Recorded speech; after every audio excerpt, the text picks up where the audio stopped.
The Right Side with Doug Billings. All right, ladies and gentlemen, welcome to The Right Side. Doug Billings here on the program today. America is not panicking, but America is under pressure. I think that's obvious. And when pressure rises, power always tells you the same thing, that this is inevitable. So today, I'm going to expose why escalation and fear and urgency are being pushed right now, and why calm, informed Americans are the real threat to unaccountable power. Important topics for an important time, ladies and gentlemen. Education and analysis. The Right Side with Doug Billings is now upon you. Are you ready? Let's go. The Right Side with Doug Billings. Hey everybody, my name is General Mike Flynn, and I'm here to do a big shout out for my great friend and one of the best in the business, Mr. Doug Billings. Right Side with Doug Billings, Right Side with Doug Billings. Doug is the future of the airwaves when it comes to independent broadcasters and podcasters. He is the new Rush Limbaugh. He's exactly what America needs right now, looking for honesty, looking for wisdom, looking for truth, looking for patriotism. Listen to Doug Billings at Right Side with Doug Billings. God bless you and God bless America, and thank you. Ladies and gentlemen, we are winning. We're winning, winning, winning. Welcome to The Right Side with Doug Billings. Are you ready? We are not liberal snowflakes who melt away in the face of tragedy, adversity, and challenge. We are a covenant nation under God, and his divine providence is not dead and it's not gone. It is living within each and every one of you. And you will bring it to life in such a way that the world has never seen before. We never back down. We never give up. We march forward.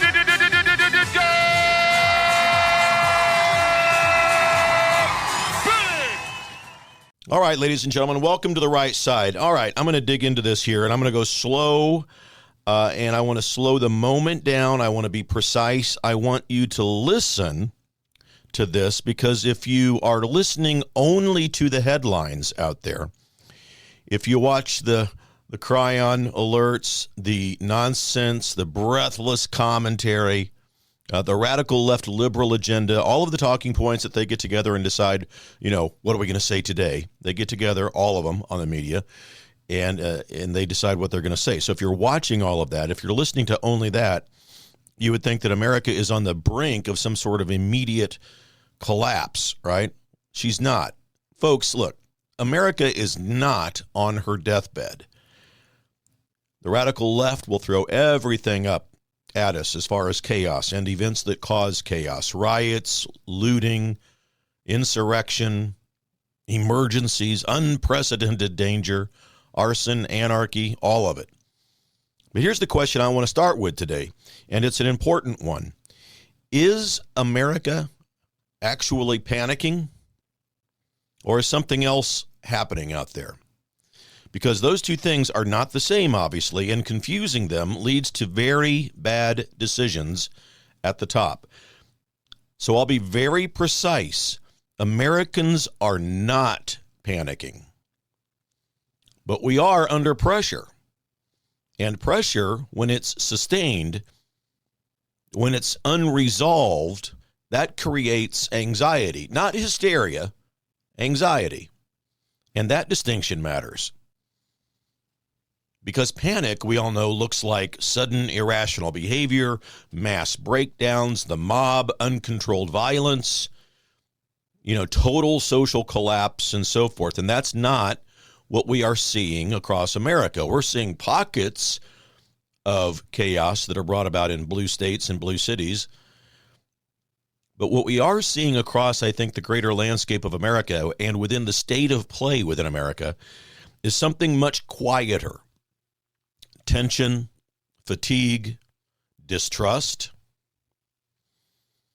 the withdrawal from institutions, the withdrawal, for some of us, if you're honest with yourselves, I think some of us have withdrawn from the institution of the government. We don't vote anymore, and that's a big issue among conservatives.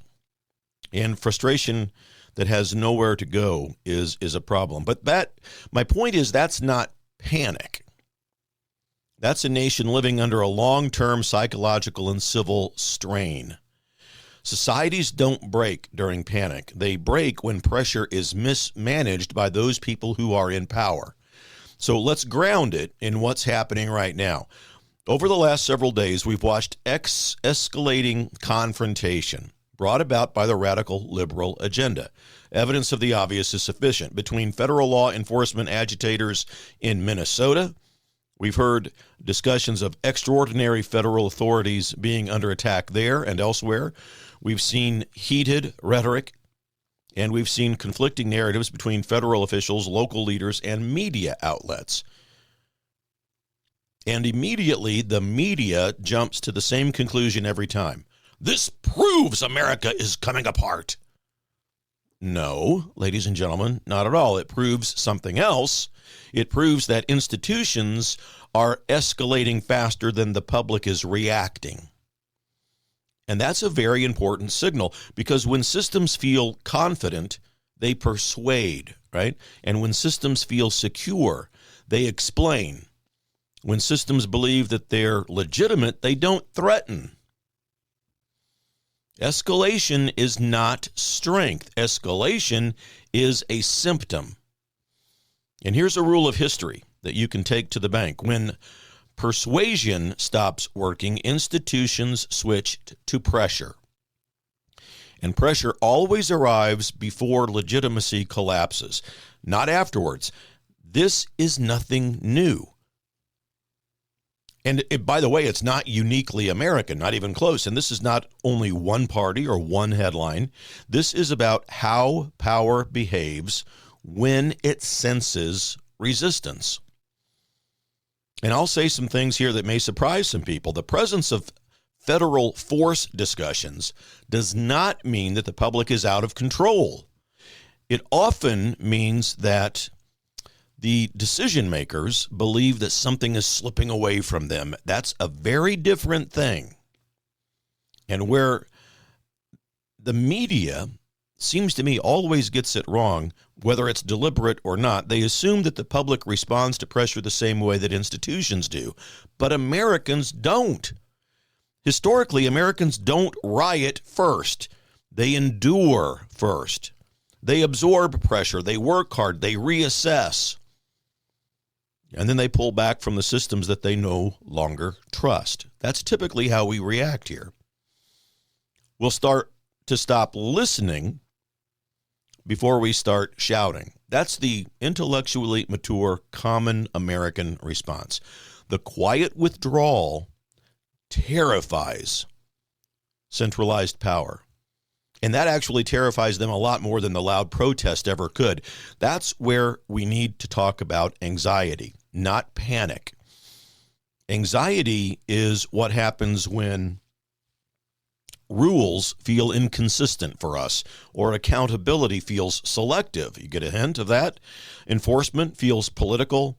Explanations stop making sense. And anxiety then is also corrosive. It's not explosive, it's corrosive, and it changes behavior really slowly, anxiety does. People stop believing, they stop participating, they stop granting consent. And here's the danger for institutions. You can command compliance, but you cannot command consent. Consent has to be maintained. That brings us to a critical civic lesson. Remember in the days when they used to teach civics in our educational institutions? Most Americans were never taught this. There is a difference between authority, power, and legitimacy. Authority is granted by law, and our law is comprised of rights that come to us from God. Power is enforced by systems, and legitimacy is granted by the people. You can have authority without legitimacy, and you can have power without trust, but you cannot have a stable republic without consent. And when legitimacy erodes, escalation becomes tempting because it feels like control.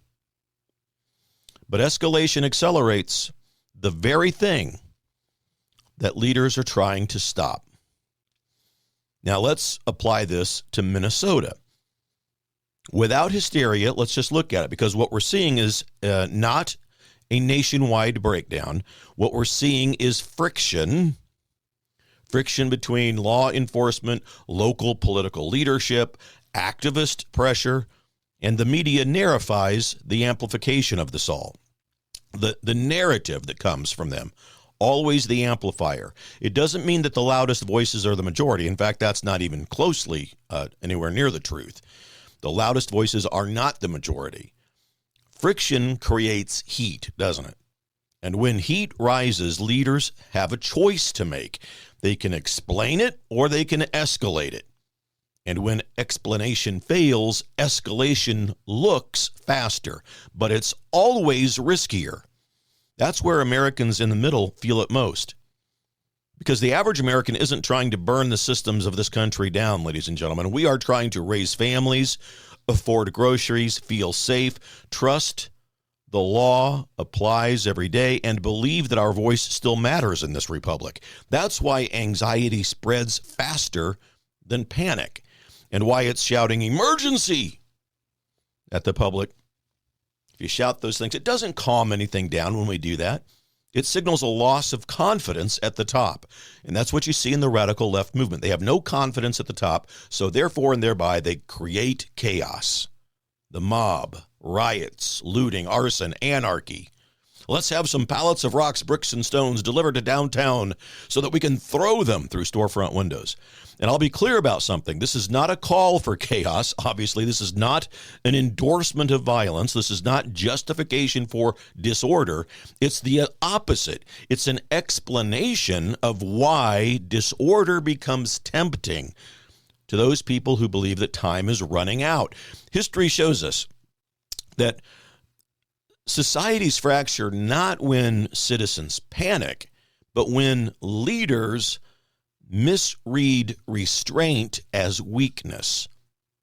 American people are not breaking. Americans are waiting. And waiting is a dangerous situation for systems that are built on urgency. So here's the question that institutions should be asking, that I think they should ask, but they won't. They won't. I'll bet you a nickel they won't. What happens if the public doesn't panic, doesn't riot, doesn't comply emotionally, and instead they just stop believing in us? What if the institutions in this country and around the world asked those questions? That's the real fear, not chaos in the streets, but calm resistance. That's the fear, because calm people are very hard to manipulate. And a public that thinks clearly under pressure can't be rushed into surrendering its agency and its sovereignty.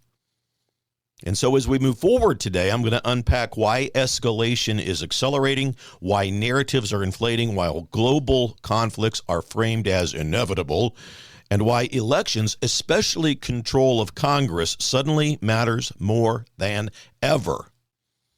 But I want to leave you with this before we go on. Panic destroys societies quickly.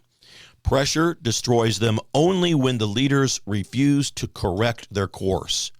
And America has endured pressure before. We've been in worse situations than we are in today. The question isn't whether the people can handle this moment. The question is whether institutions remember who they serve.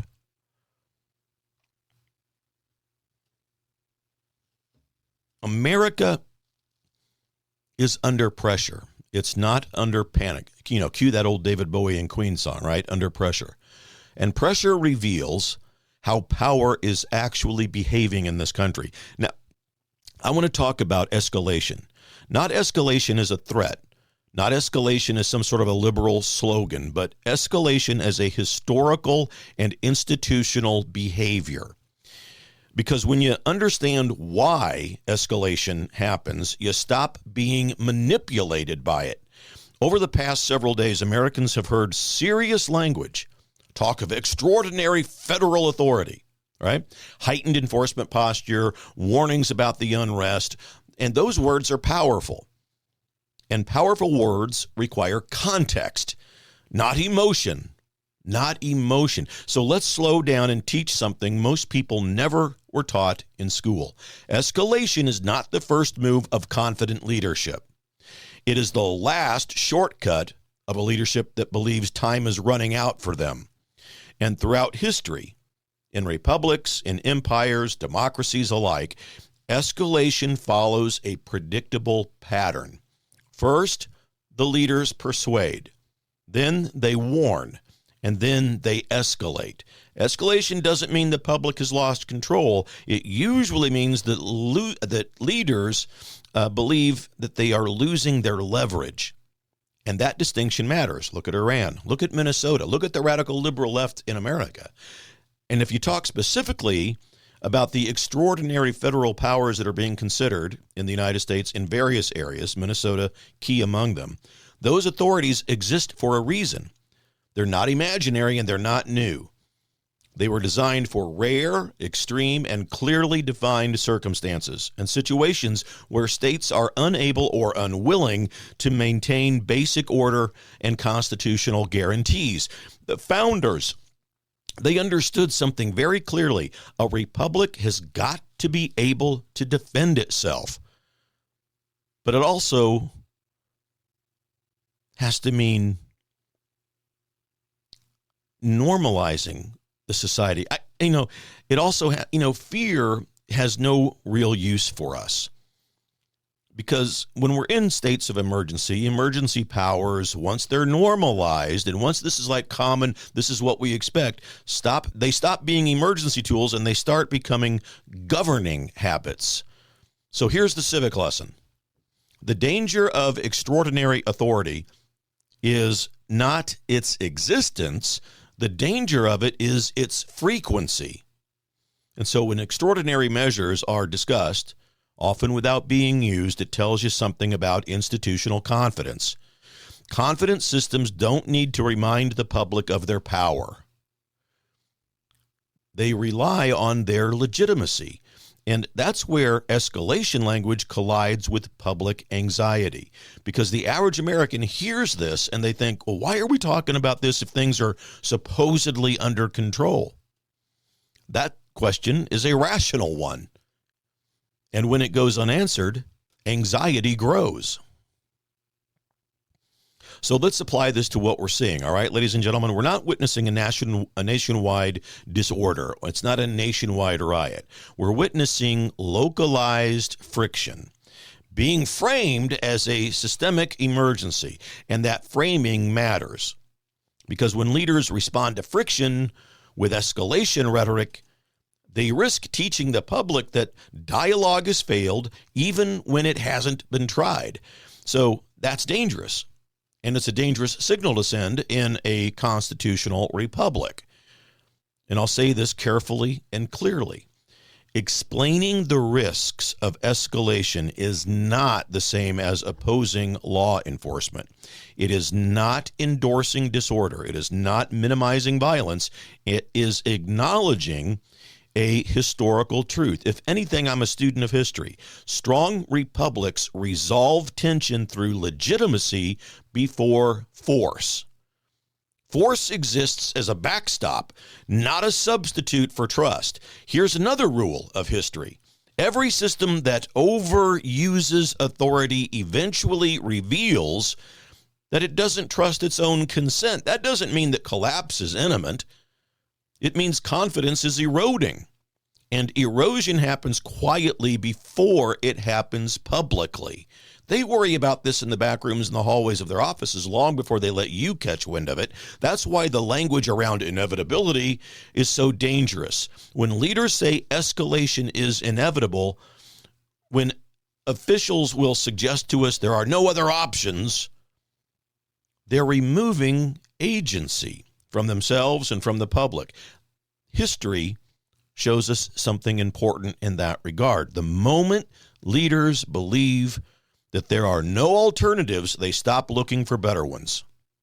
It sounds simple when you say it, but not many people walk through that.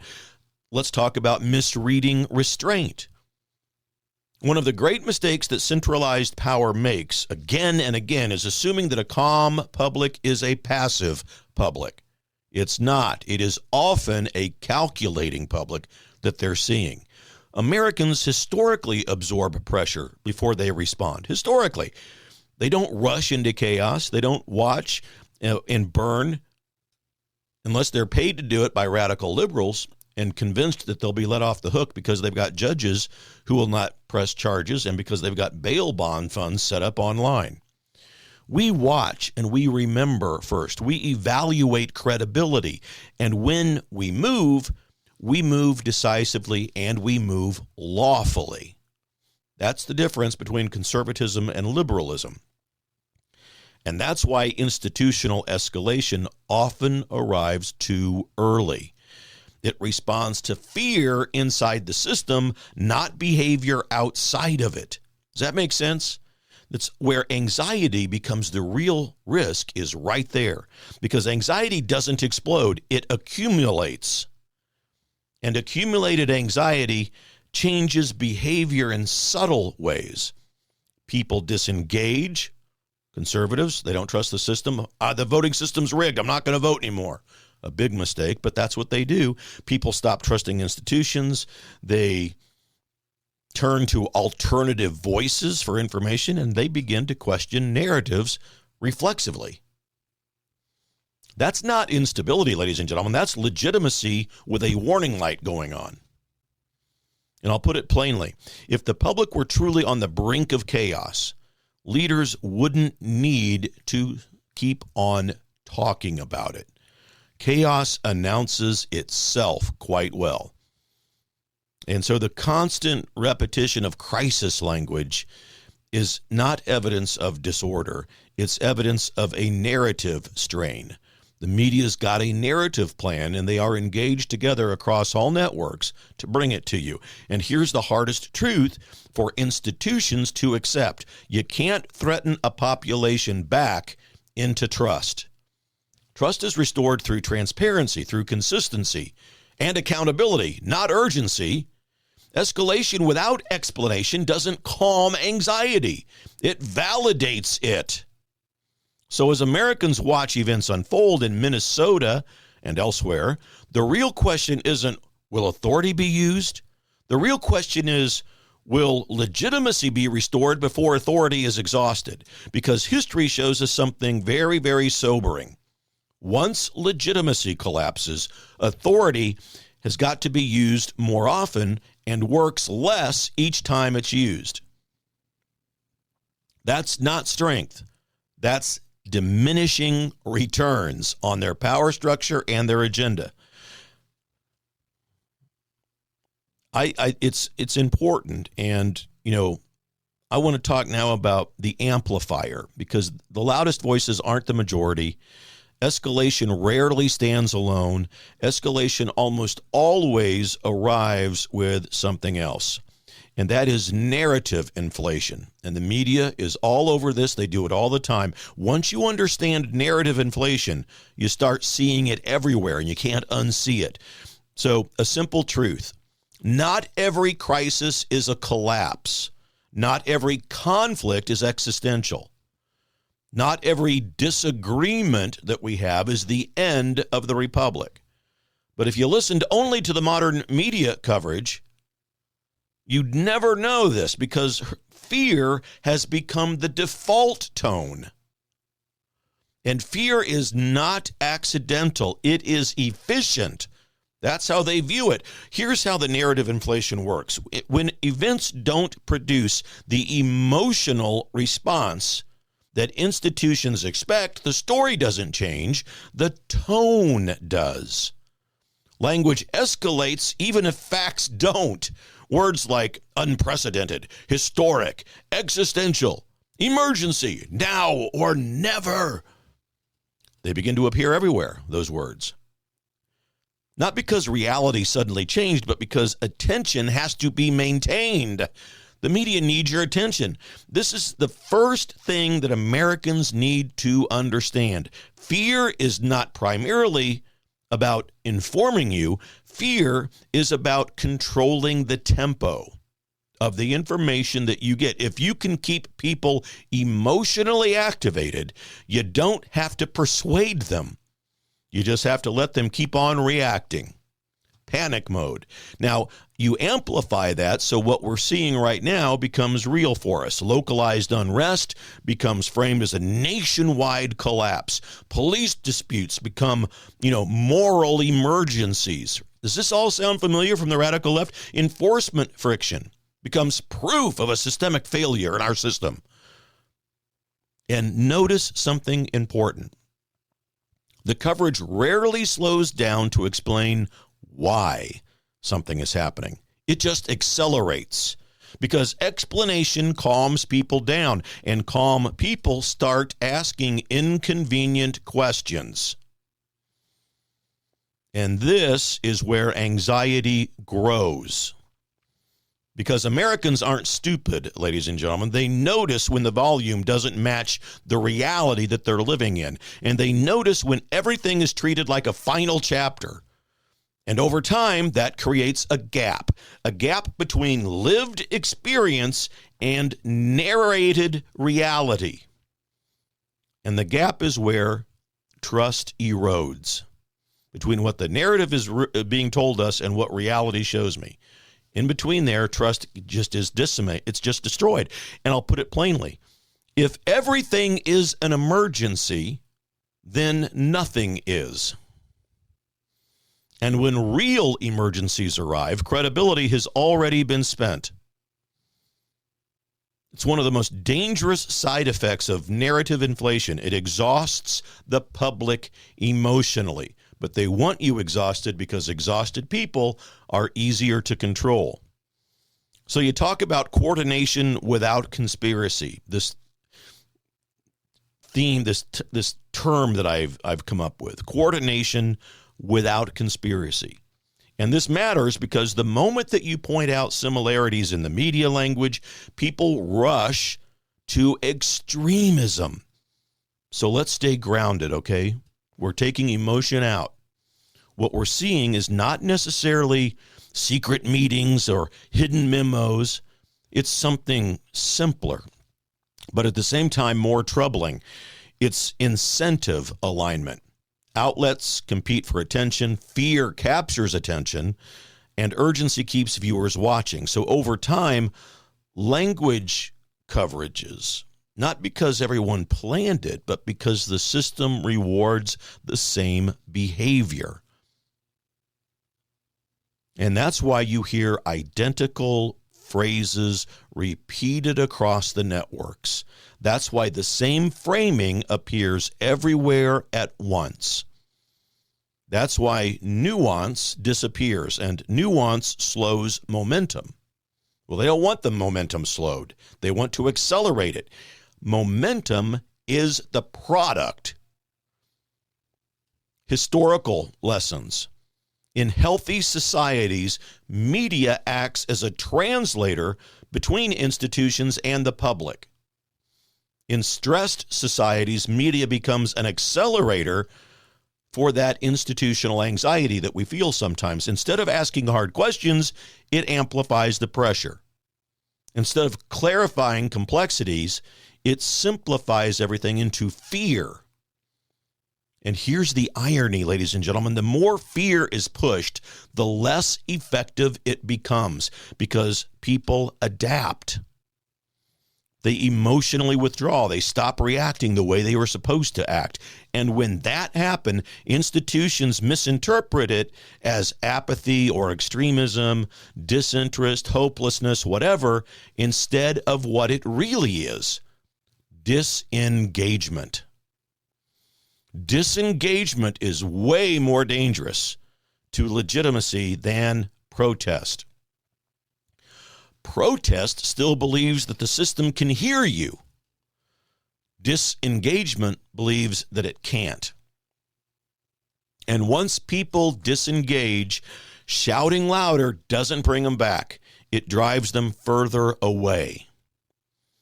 That's why anxiety in this country is rising, not because Americans believe collapse is imminent, but because they feel like it's like they're being talked at, not spoken to. They sense urgency without explanation and pressure without accountability and emotion without any clarity out there.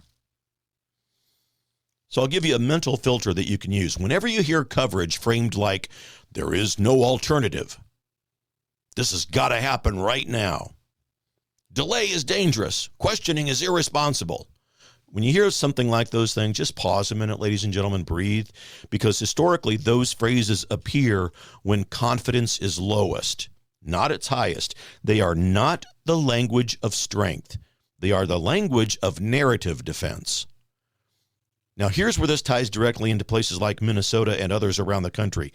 When unrest, even localized unrest, is immediately framed as existential danger, it serves two purposes. Number one, it justifies the escalation. Number two, it discourages scrutiny, because scrutiny takes time and urgency eliminates time. That doesn't mean that nothing is happening. It means not everything is happening. It means that not everything happening is what it is being presented as. And discerning that difference, discernment in general, is the responsibility of a free people. And this is very important. Clarity is not complacency. Questioning is not extremism. And calm analysis of a situation is not denial. Those labels are used when institutions feel challenged by thinking citizens. And the founders understood that dynamic very deeply. They knew that fear could be weaponized. They knew emergencies could be manufactured. And that's why they built systems designed to slow decisions down, not speed them up. And that applies to justice. Deliberating was not a bug. It was the feature of their republic. So when you see relentless urgency, every disagreement framed as a crisis, when every event is treated as destiny, understand that you're witnessing not collapse, but a narrative strain. Here's the takeaway. Americans are anxious because the volume is too high, the explanations are too thin, the accountability feels selective, and the urgency never ends. And anxiety doesn't disappear when you shout out it. It disappears when clarity returns. What do Americans historically do when pressure rises or the narratives inflate and institutions escalate? Because that's where the story always turns. Here's the mistake that many analysts make. They assume that pressure automatically produces chaos. But that assumption comes from studying unstable societies, not the American one. America behaves differently than all of the other societies out there, not because Americans are better people, more moral people, or somehow genetically superior, not at all, but because America was built with pressure in mind.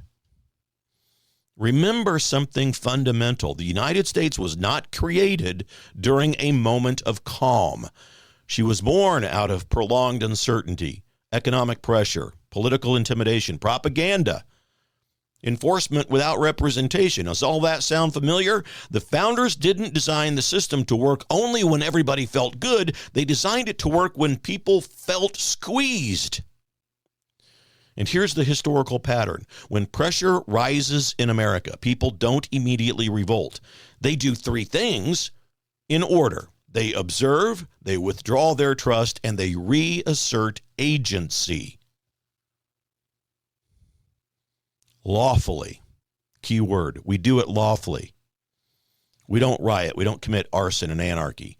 And that process takes time, and it confounds the centralized systems. They expect immediate emotional reaction from us. That's why anxiety is often misread as weakness. But anxiety is not surrender, it is evaluation. And evaluation is dangerous to systems that rely on urgency. Americans under pressure do not abandon self-government. They test whether self-government still exists.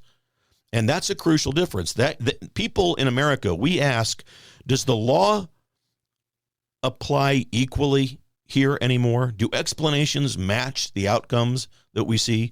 Are decisions reversible? Does my voice still matter? When the answer feels unclear, trust is put on pause for a moment. Not forever, but deliberately. That's where accountability comes in. And accountability is the only thing that narrative inflation can't survive, because accountability slows things down. It forces explanations. It invites comparisons between words and actions that are out there, and it restores the legitimacy when it is used honestly. Now, this is where escalation enters the conversation, and I want to be very careful how I frame this. Elections are not emotional releases. They are pressure valves. They are the constitutional mechanism for resolving tension without violence, without chaos, without escalation, right? When elections are trusted, societies stabilize.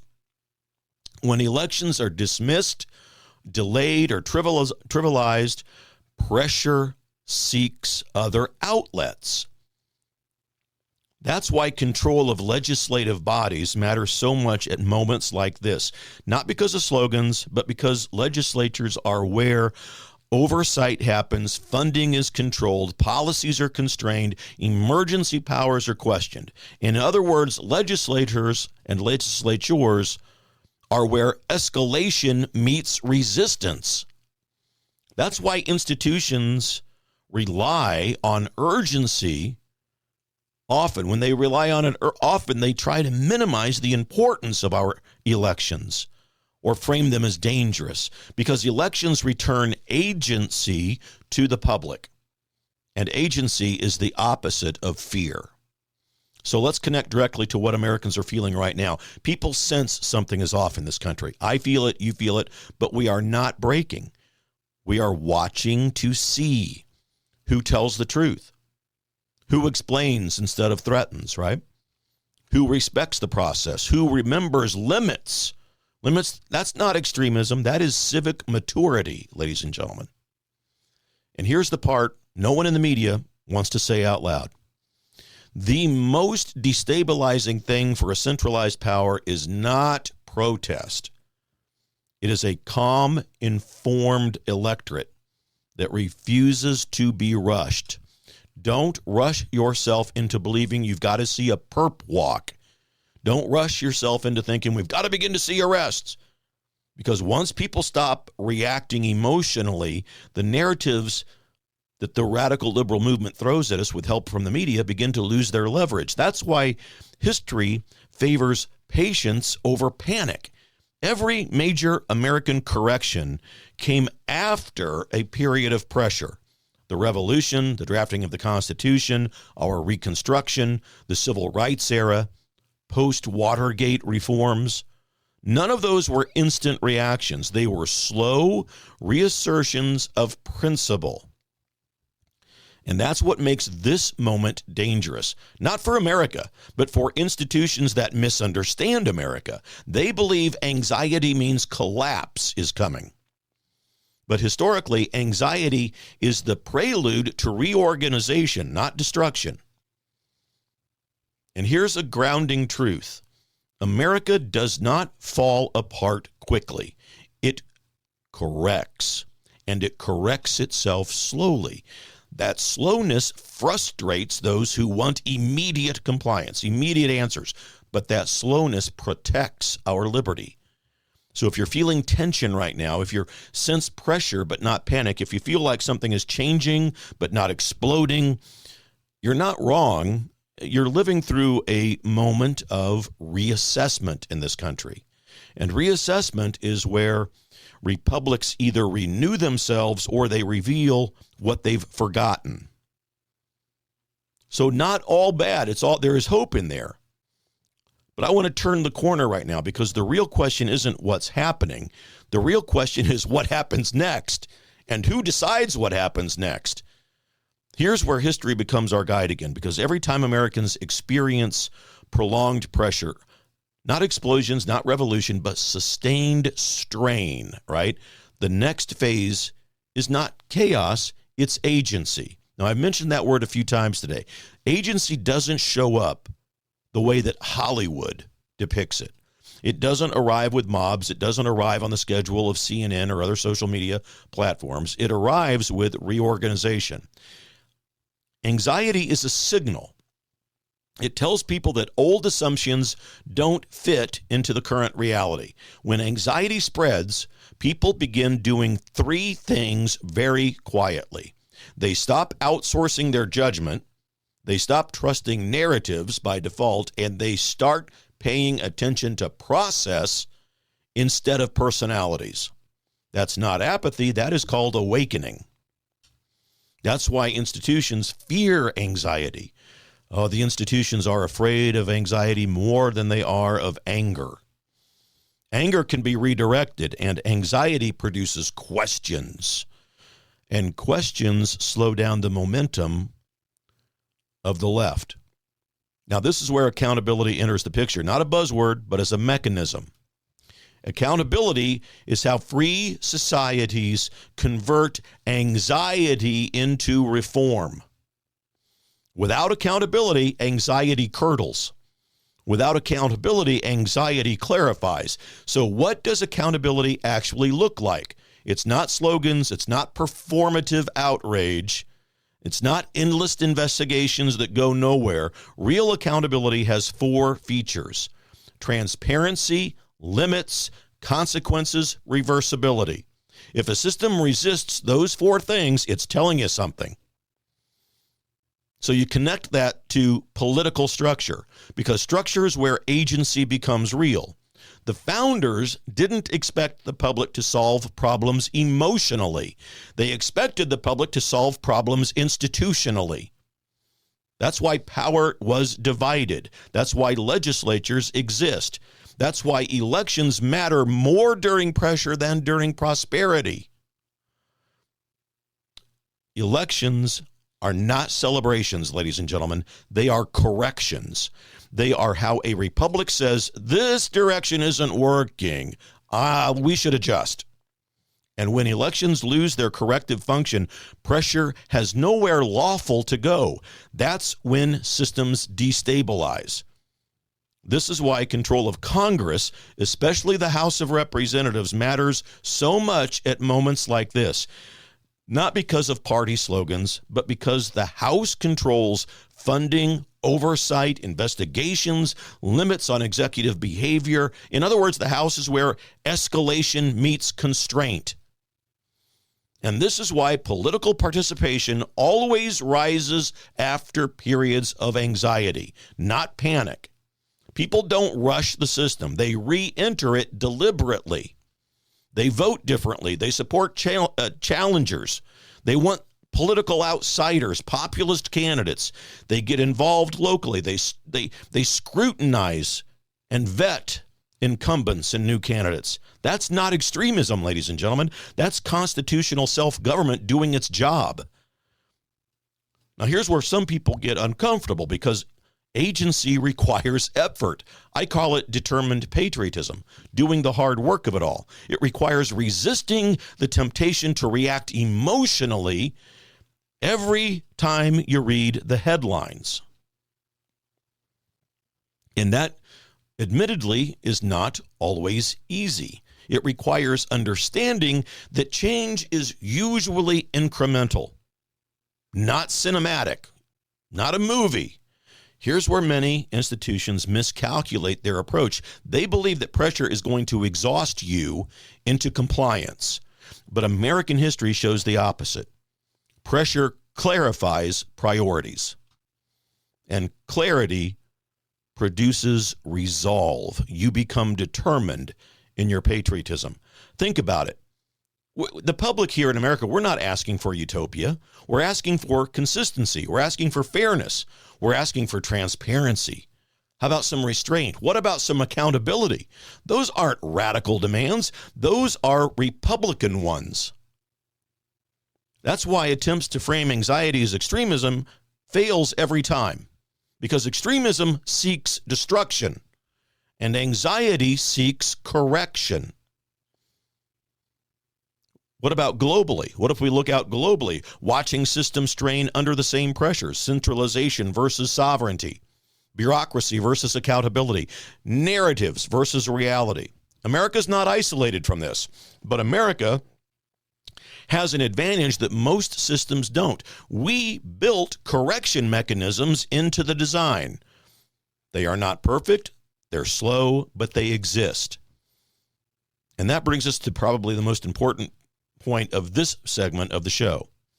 The future is not decided by those who shout the loudest. It's decided by those who stay engaged the longest. Endurance beats urgency, and clarity beats getting it done faster, and process beats panic. So if you're feeling anxiety right now, understand something, that feeling this is not a weakness, it's information. It's telling you that something needs reassessment, and reassessment is how republics renew themselves.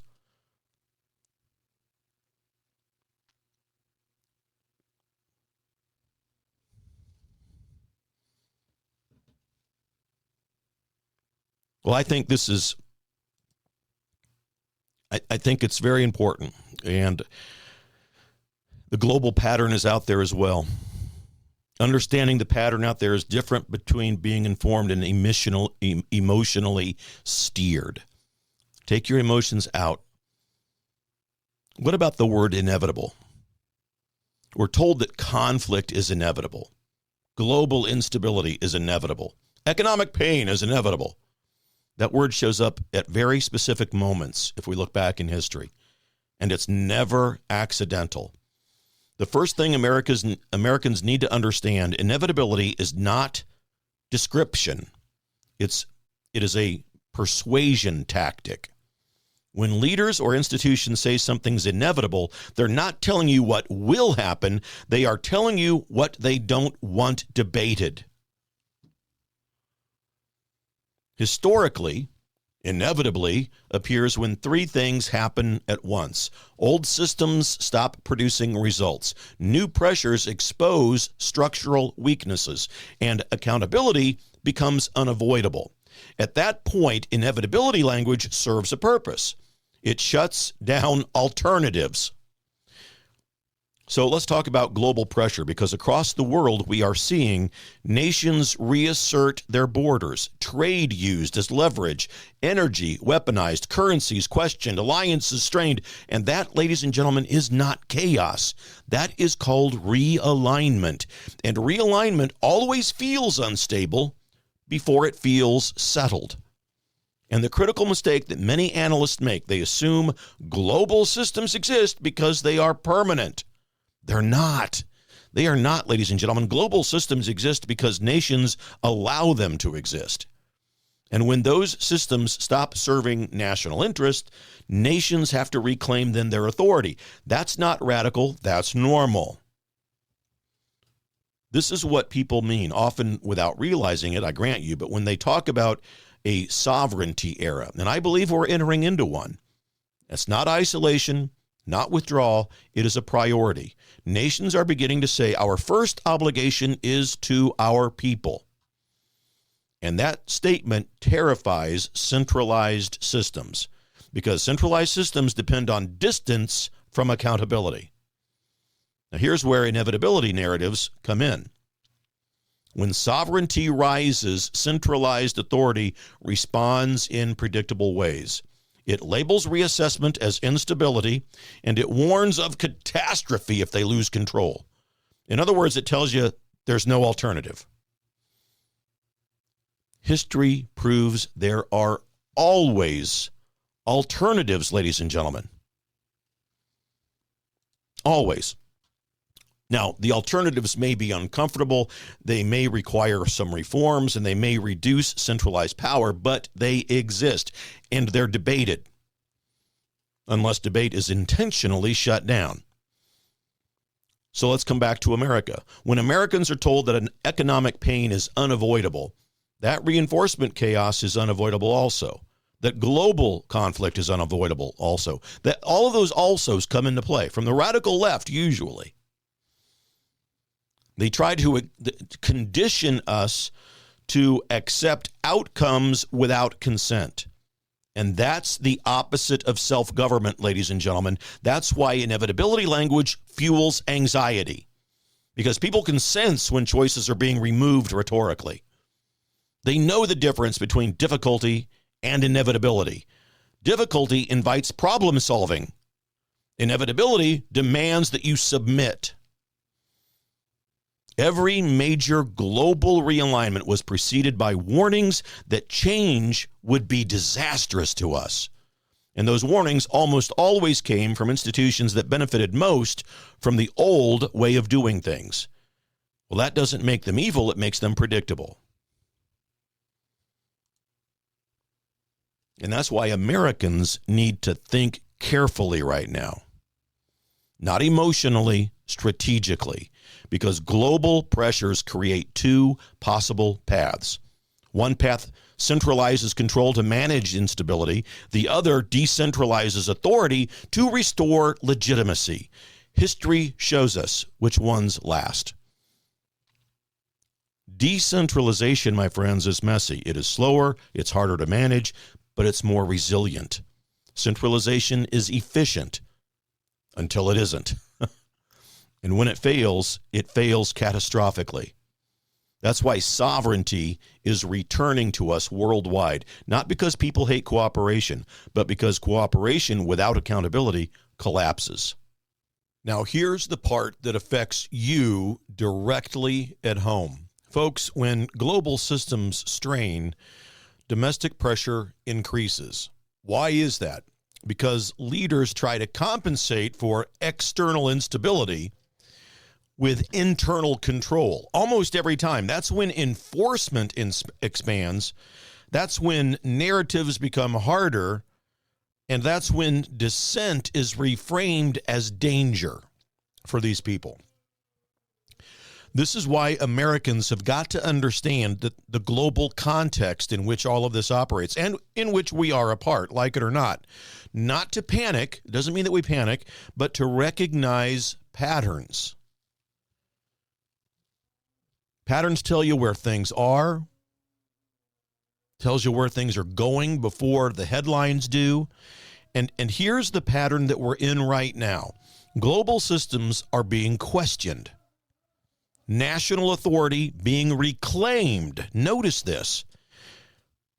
And institutions are resisting that loss of control. Narratives are intensifying across the media. That combination always precedes political realignment. Now, the good news, and it's very important good news, realignment does not mean collapse. It means adjustment. And America has adjusted like this before. And it's done it repeatedly, not just once or twice. Elections, laws, reforms, all of that, reassertion of limits on power, we have repeatedly adjusted in the American life. That's the advantage, really, of a constitutional design that we have here. The danger isn't change that's happening. The danger is pretending change isn't happening and trying to manage it with fear instead of leadership, which is what the liberals do. So when you hear the word inevitable, pause a minute and ask, who benefits from being unquestionable? What alternatives are being ignored out there? And why right now? Because those questions don't weaken our society, ladies and gentlemen. They strengthen it. The future is not inevitable. It is negotiated. And haven't we seen a master negotiator in the White House lately? Negotiation requires informed citizens who refuse to be rushed. And I think we'll look at things like that. We talk about why citizen engagement scares the hell out of centralized power. It really does. More now than ever in a lot of ways. Because the question isn't just what's happening out there. The question is, why does an informed citizen and why does informed citizen engagement suddenly feel threatening to people who are in centralized power structures? Well, the hard truth is that power is most comfortable when citizens are either apathetic or angry. Apathy can be ignored. Your anger can be redirected and manipulated. But if you're engaged, you see, an informed and deliberate and persistent engagement in our process, that's disruptive to the establishment because it slows down their momentum, right? And momentum is what centralized systems rely on. So, I mean, we need, it might sound ridiculous, but we do need to define what we mean by engagement because that matters. Engagement, ladies and gentlemen, is not outrage. It is not performative posting, political theatrics. It's not reacting to every headline. Engagement is participation in a process. It's asking questions like, who has authority here? Or who sets the limits on authority? Who oversees the enforcement in this situation? Who controls the funding? Or sometimes most importantly, who can say no to this? Because those questions make systems uncomfortable. They especially make left-leaning systems uncomfortable because, my friends, they force accountability. This is where elections come back into focus again, not as theater, not as a personality contest, but as mechanisms, which is what they are intended to be by our founders. Elections are the constitutional tool that converts public concern into lawful constraint. That's why they matter most when pressure is at its highest. And I'm going to say this very plainly. When citizens disengage, power will consolidate. And when citizens re-engage, power is dispersed, which is what we want. That's not ideology, by the way. That is institutional physics. This is why legislative bodies matter so much in moments like this, ladies and gentlemen. It's why we have got to get engaged as conservatives. Legislatures are not glamorous, I grant you. They are slow, they're messy, they're frustrating, but that's exactly why they exist. They're designed to absorb pressure without, by the way, breaking the system, right? Something that the media would rarely try to explain to you, if at all. Executive power is very fast. We can see that with President Trump. Legislative power is slow. And slowness is not a flaw in our republic. It is a safeguard. So when anxiety rises, centralized systems prefer speed. Speed, you see, avoids scrutiny. Speed avoids debate. And speed, ladies and gentlemen, avoids accountability. But free societies choose restraint, and they choose process, and they choose deliberation, even when it's uncomfortable and takes time. This is why citizen engagement feels threatening to us right now. Not because people are violent, no, but because they are asking structural questions. They're not just reacting to events and headlines, they're asking, who decides all of this? And that's a dangerous question for any system that's grown accustomed to operating without any challenge. And now we have to talk about misdirection because it is everywhere out there. When we as citizens begin focusing on process, we get told, sometimes very often, don't question that, just trust the process. Don't slow down, just act. Don't debate, comply. Let's get on with it. Well, those phrases, they're not signs of confidence, not at all. Those are signs of institutional impatience. And another historical truth that I would like to point out, that I have to point out, the moment power starts resenting oversight is the moment that oversight becomes most necessary. Healthy systems welcome questions. Stressed systems label questions as threats. Now, let's connect. I want to connect this to why turnout and participation matter. Without any hype, without any slogans. You all have heard me talk about this in terms of what I call determined patriotism, the hard work of getting involved in our process of government at your local level. Participation is not about winning every single battle that we're in. It's about rebalancing initiatives. When leaders know that they're going to be reviewed or constrained or replaced, if necessary, their behavior changes. Maybe not overnight, but it happens measurably. You can tell. That's why the founders emphasized representation. They understood that fear can be managed, but accountability has got to be enforced. So here's what citizen engagement actually does. It tells institutions decisions are reversible. Authority is conditional. Power is always temporary, and legitimacy has got to be maintained. Those signals stabilize societies. They don't destabilize them, like the liberals would have us believe. They stabilize them. Now, let's talk about a misconception that's out there. Our engagement does not guarantee outcomes. It guarantees process. And process is what prevents pressure from turning into a rupture. That's why, efforts to discourage participation in our system often increase during times of anxiety. People are told, your vote doesn't matter. The system's rigged.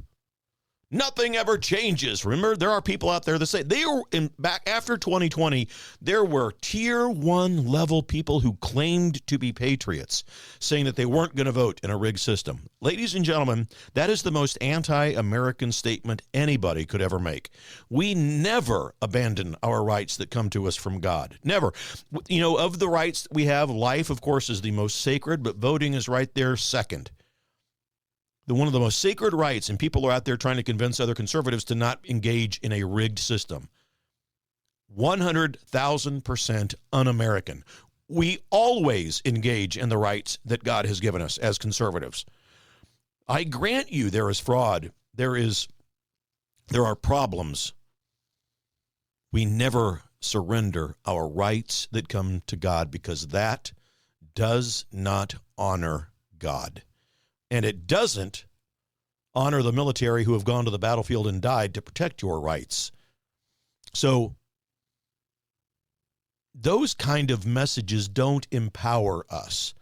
And immobilization benefits the centralized control. It doesn't benefit us. If they get us to freeze out or freeze ourselves out of the system, if they get us to disengage, they win. And I got to be very clear. Cynicism is a gift to unaccountable power. Hope doesn't have to be naive, but resignation is always exploited. And oh, do they want cynicism to roost upon you. It is one of their most famous and most desired demons, if they can just get you to become cynical enough to sit out. That's why Americans right now have a unique advantage. We don't have to invest in new mechanisms. We don't have to burn anything down. We don't have to accept inevitability. We already have constitutional levers, and they work when they are used.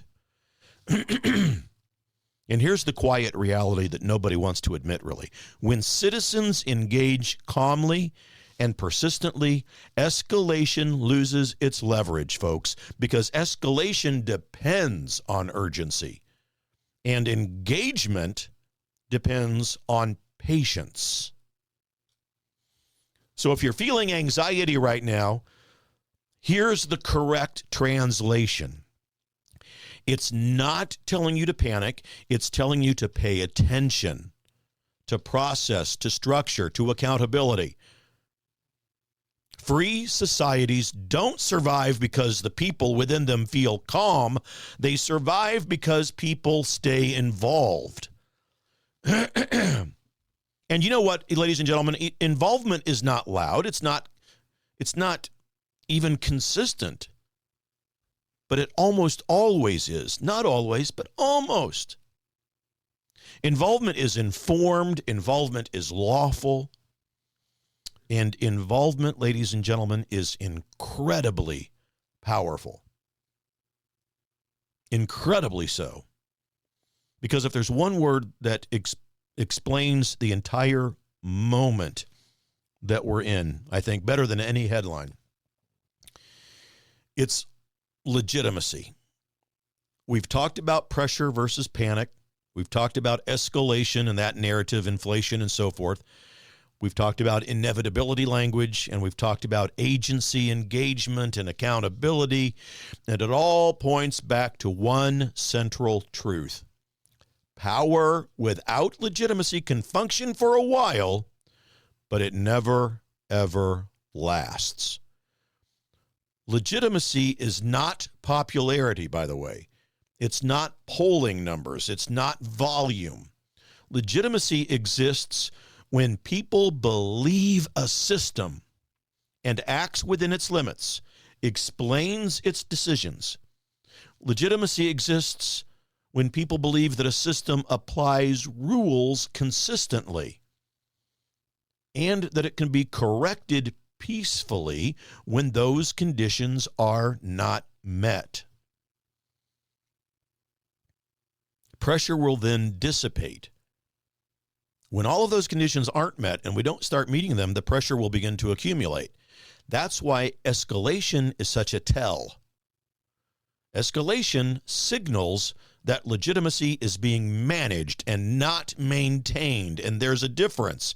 A managed legitimacy always fails because legitimacy is not something you can enforce. It's something you earn, and you have to earn it continuously. Now let's talk about correction, because this is where hope actually belongs. Correction is not collapse. Correction is the mechanism that prevents collapse. And every durable system has one. In America, correction is constitutional. And here's something that we forget all too often. The founders did not design a perfect system. They designed a self-correcting system. They assumed mistakes would happen, and they assumed power would overreach, and they assumed pressure would rise. So they built in release valves. And those release valves, they're not dramatic, they're procedural. And ladies and gentlemen, they are slow. And sometimes they're frustrating.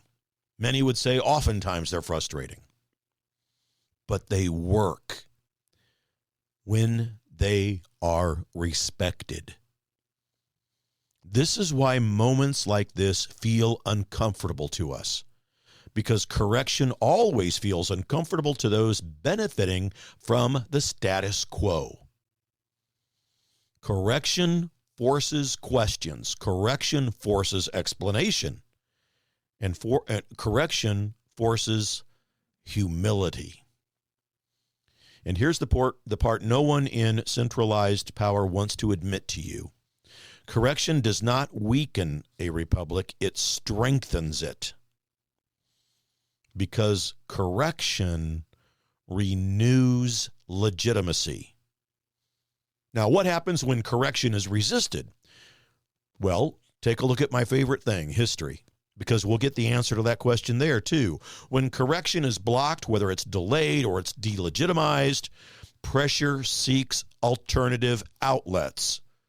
Not immediately, not explosively, but inevitably. That's why discouraging engagement is so dangerous for us, because engagement is how correction happens lawfully in our country. When people are told their participation doesn't matter, legitimacy erodes faster. And when legitimacy erodes, escalation accelerates. The future doesn't belong to those who manufacture fear and peddle it to us. The future belongs to those who manage pressure wisely and with wisdom, capital W, wisdom from the Holy Spirit. We're living in a moment where steadiness is revolutionary. Imagine that, where refusing to panic is an act of independence. Where thinking clearly is a form of resistance. That's why calm citizens are so disruptive to manipulative systems, because calm citizens cannot be rushed. They can't be stampeded, and they can't be emotionally cornered. That's why the loudest voices will usually fade first. Folks, volume is not durability. Urgency is not authority. Spectacle is not strength. Here's another historical observation I want to leave you with that has never, ever failed. Societies that endure are not the ones that react fastest. They're the ones that correct themselves most faithfully. So, if you're feeling pressure right now, understand something important. You are not witnessing a collapse. America is not on her deathbed. You are witnessing a test of legitimacy in many ways, and tests reveal weaknesses, but they also create opportunities to restore trust. So the questions ahead, not whether America survives. I know she will. History already answered that question. The question is how legitimacy is restored. Through accountability, through participation, through lawful correction, and through clarity over fear. And folks, that path is not glamorous and sexy. It doesn't trend well on social media. It doesn't generate a lot of clicks, but it works, and it always has. The future favors the steady, my friends. It favors the informed, and it favors the patient. And most of all, I would put it to you, the future favors citizens who understand what self-government is not a feeling. Self-government is a responsibility. Look, head over to YouTube, will you? Follow me over there. There's 100,000 people over there. They want to see you over there. Follow me on YouTube at The Right Side Doug Billings, at The Right Side Doug Billings, because after all, and as I always tell you, ladies and gentlemen, we are in this together. Believe it, for the Republic. Cheers. The Right Side with Doug Billings. Hi, everybody. Welcome to the set of my show, Doug Billings. Hey, my good friends at EMP Shield, that's electromagnetic pulse, in case you're from Raytown, Missouri. Electromagnetic pulse could wipe out your home electrical system, could wipe out your vehicle. And thanks to the radical liberal agenda that was put forth under Administrator Biden and Vice Pretender Harris, there are lots of people in this country who want to do us harm. And maybe an EMP device would be their chosen weapon. But EMP Shield gives you a device that can protect you. This little baby here goes on your home outlets, a computer, a router, whatever you want to protect. And then they also have a larger model like this. You can still hold it in the palm of your hand that goes on your vehicle battery so that you can get out of trouble from point A to point B.